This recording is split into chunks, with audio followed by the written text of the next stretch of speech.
Questions abound over the maize deal between Kenya and Zambia.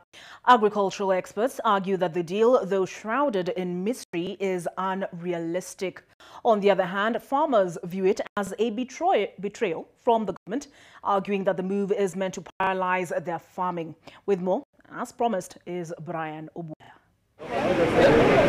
Began with a visit to Zambia, where Agriculture Cabinet Secretary Mithika Linturi and his Zambian counterpart announced the decision, letting Kenya lease some 50,000 hectares or so for maize farming. The government of Kenya can select private sector players who can come and cultivate and produce required food commodities, not only for sale in Zambia, but also very specific for export into Kenya. That is the type of renaissance that we should be talking about. The move has left agricultural experts scratching their heads for sense. With little details availed, the conundrum is confusing many. Then what would benefit would the farmers who go there get? Because if you're able to produce it at 1,700 locally, then if you're producing it in Zambia, of course, with the conveyance cost and getting it back to Kenya, it's likely to arrive or to land back in Kenya at a higher cost because of the transport.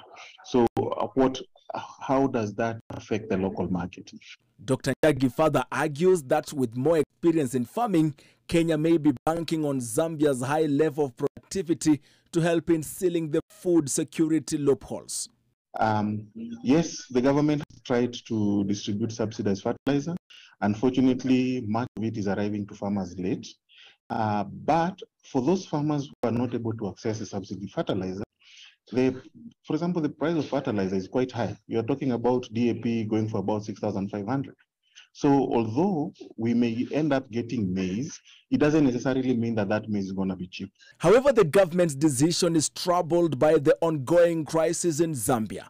The South African country is itself fighting a maize shortage that has been occasioned by drought and floods, especially in the northern parts of the nation. And that is not all. The country's finance minister, in an interview with NTV in Washington, D.C., appeared not aware of the deal. The minister has signed a deal allowing Zambia to import maize. To supplement whatever we have so that the shortages can be alleviated. To facilitate that, the Treasury has removed taxes and other fees payable on minimal imports.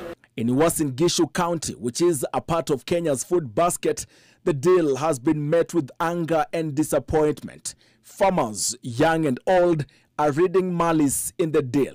Hii kasi ni nani anatafutiwa? Hii kasi kwa nini tuende Zambia? Ni kwa nini Wakenya hawajashindwa? Ni nani ako nyuma ya hayo? Kwa sababu kwenda Zambia sio suluhisho.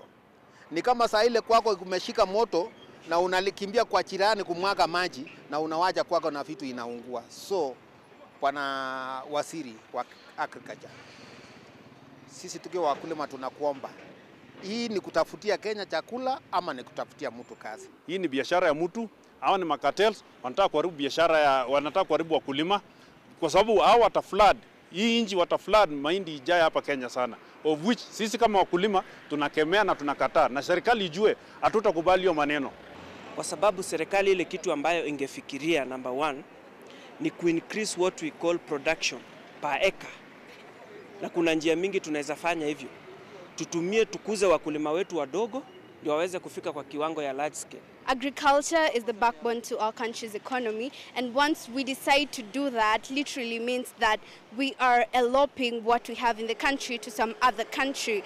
And looking at the economy right now, that will be a very terrible thing. In Zambia, there's almost no 2 kg packet of unga, the smallest packet being 5 kg. And hear this, it goes for 250 Kenya shillings. Brian Obuya, NTV.